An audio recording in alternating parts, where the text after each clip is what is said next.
Avant de plonger dans cette histoire incroyable, pensez à vous abonner à la chaîne et à activer la cloche.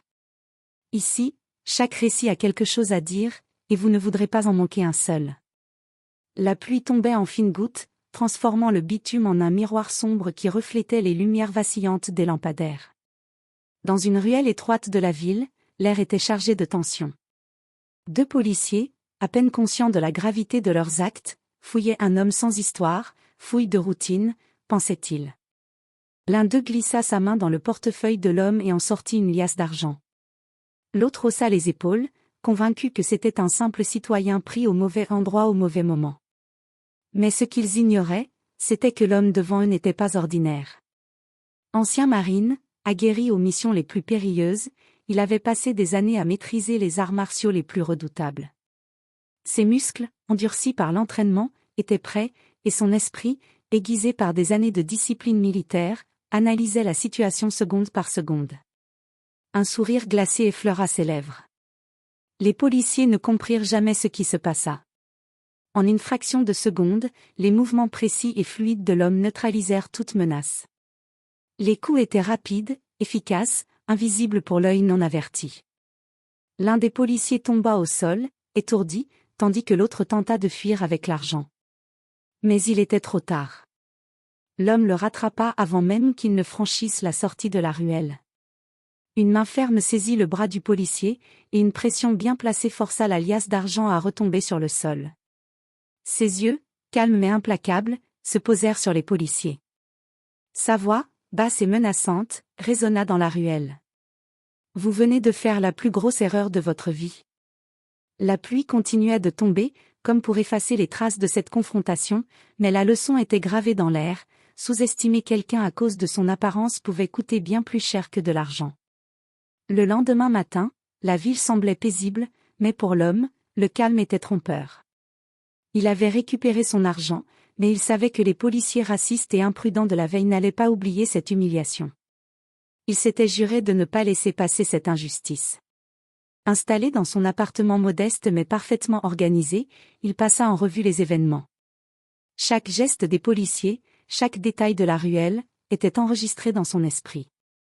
Ancien marine, il savait qu'une erreur pouvait coûter cher, et que parfois, la justice devait être rendue de manière directe.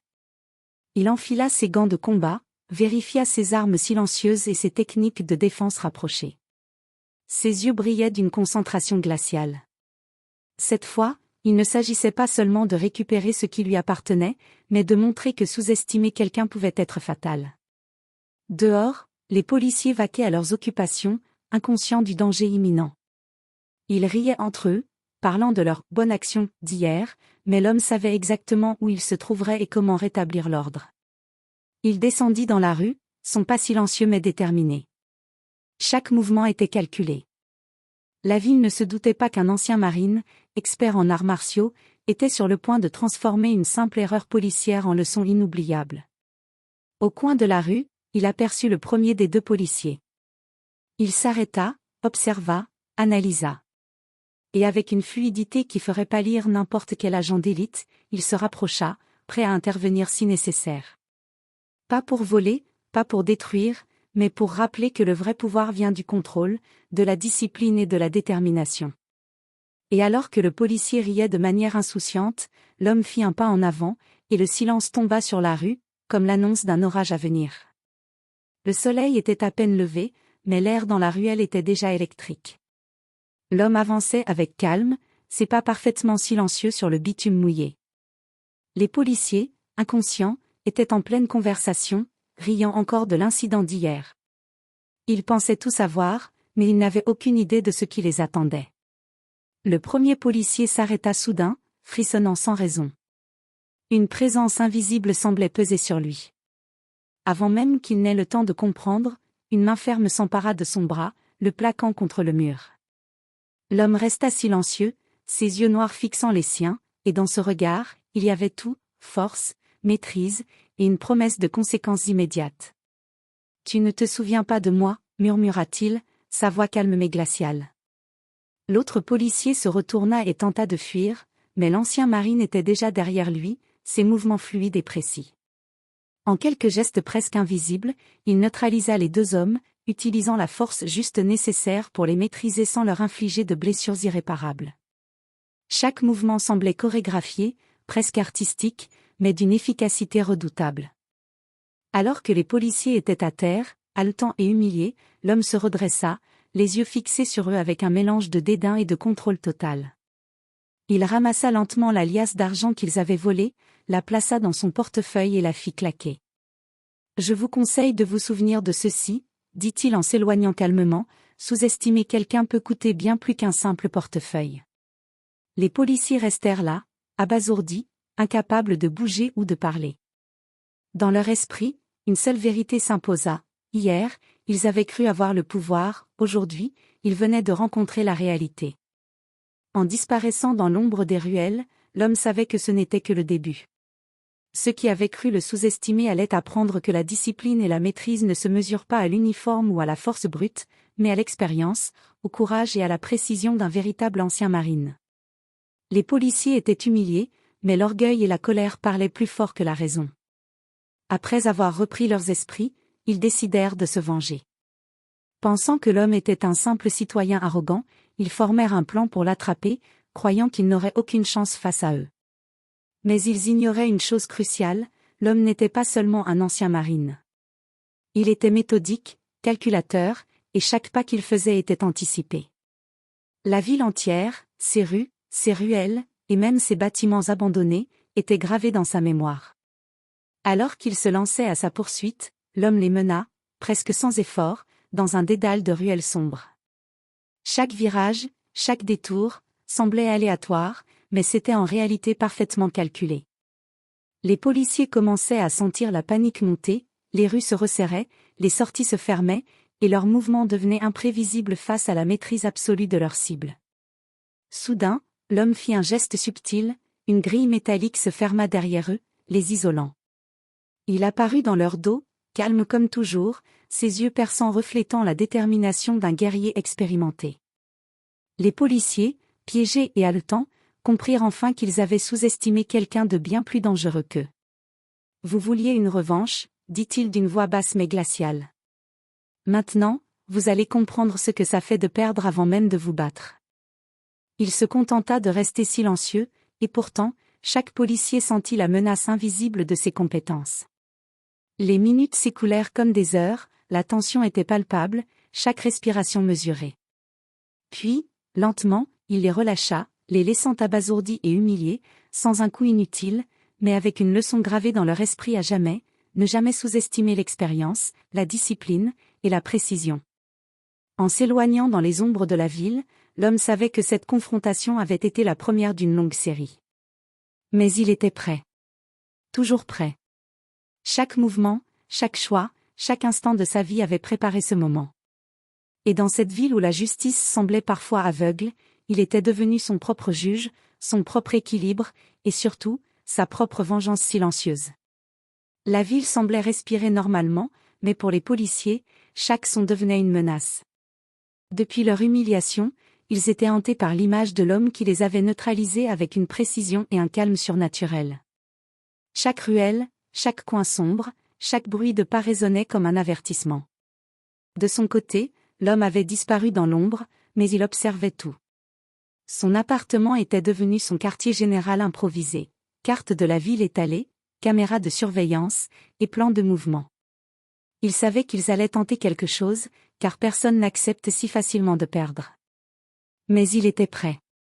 Quelques jours plus tard, la police lança une opération pour l'attraper. Il pensait cette fois avoir l'avantage, avec des renforts et des armes, croyant que le nombre pouvait compenser leur manque de compétences. Mais en entrant dans la zone qu'ils pensaient contrôler, ils tombèrent dans un piège invisible. Les rues étaient bloquées, les issues couvertes, et chaque mouvement semblait guidé par une main invisible. L'homme apparut soudain, silhouette calme et menaçante, chaque geste calculé pour désorienter et dominer. Il ne cherchait pas à les blesser inutilement, mais chaque action, chaque déplacement, était une leçon de discipline et de stratégie. Les policiers, même entraînés, se retrouvèrent dépassés, incapables de prédire ses mouvements. « Vous pensiez que le nombre pouvait vaincre l'expérience, dit-il, sa voix froide résonnant entre les murs des immeubles. Mais la vraie force ne se mesure pas à la quantité, elle se mesure à la précision, à la patience, et à la maîtrise de soi. L'opération échoua complètement. La police fut humiliée une fois de plus, et cette fois, le doute s'installa profondément dans leurs esprits. L'homme avait transformé leur vengeance en leçon stratégique et psychologique, prouvant que la maîtrise de soi et la préparation surpassaient la brutalité et l'arrogance. Alors qu'il disparaissait à nouveau dans les ombres de la ville, il savait que la partie n'était pas terminée.